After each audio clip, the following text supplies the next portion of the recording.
Sa programa ay rated PG.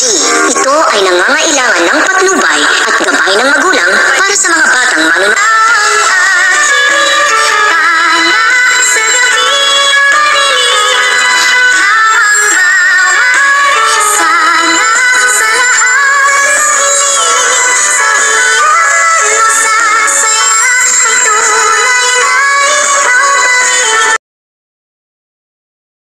Hello everyone, magandang araw sa lahat ng taga-subaybay ng Abot Kamay ng Pangarap. Nasabi nga nitong si Giselle na hindi siya naniniwala dito kay Annalyn dahil ang pinaniniwalaan niya lamang itong kanyang anak na si Justin dahil wala namang maipakita ngang ebidensya itong si Annalyn. At nagtaka nga itong si Annalyn dahil bakit nawala na lang bigla ang mga dokumento na yun na nagsasaad nga doon na ang mga malalaking prices ng kanilang mga gamit sa ospital. At sabi nga nitong si Zoe na baka daw kinuha nitong si Justin at hindi nila alam.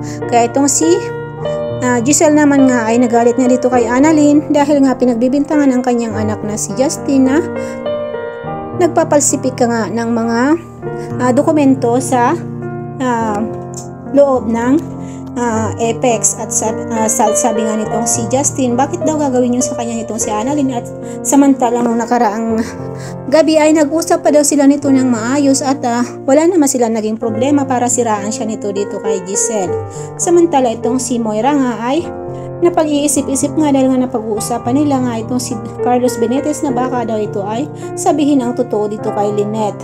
At nag-aalala nga itong si Moira na baka malaman nga nitong si Lynette ang kanyang ginawa na hindi naman talaga si Dr. Benitez ang mastermind ng pagkidnap dito kay Don Pepe.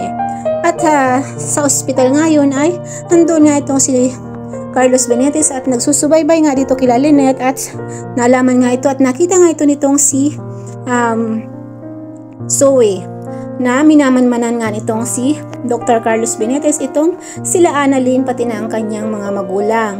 At habang hindi nga alam nitong mag-anak na sinusubaybayan nga sila lagi nitong si Carlos Benitez. Samantala ito nga si Moira, habang nag-uusap sila nitong kanyang kaibigan, ay nasabi nga nitong kanyang kaibigan na baka daw laging nakasunod dito kila Lynette itong si Dr. Carlos Benitez para daw sabihin ang totoo na si Moira talaga ang may pakana at may kagagawa ng lahat ng nangyari doon noon kay Don Pepe.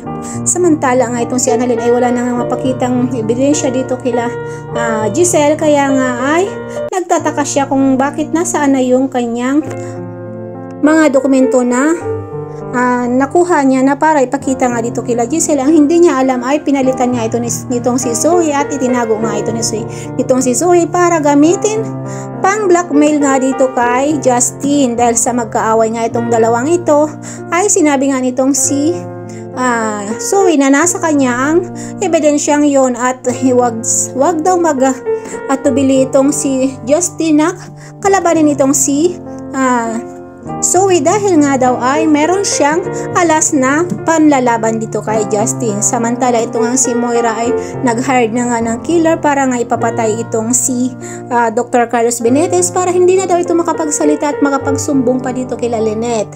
At ito nga si Dax nga ay nautusan nga nitong si Moira na humanap nga ng killer para ipapatay nga itong si Dr. Carlos Benitez para daw wala nang tinik sa lalamunan itong si Moira. So ito guys ang pagkakabangan natin dito sa Abot Kami ng Pangarap. Maraming salamat po sa panunood ng aking video. Paki-like and subscribe na rin po, and thank you so much po, and God bless us all.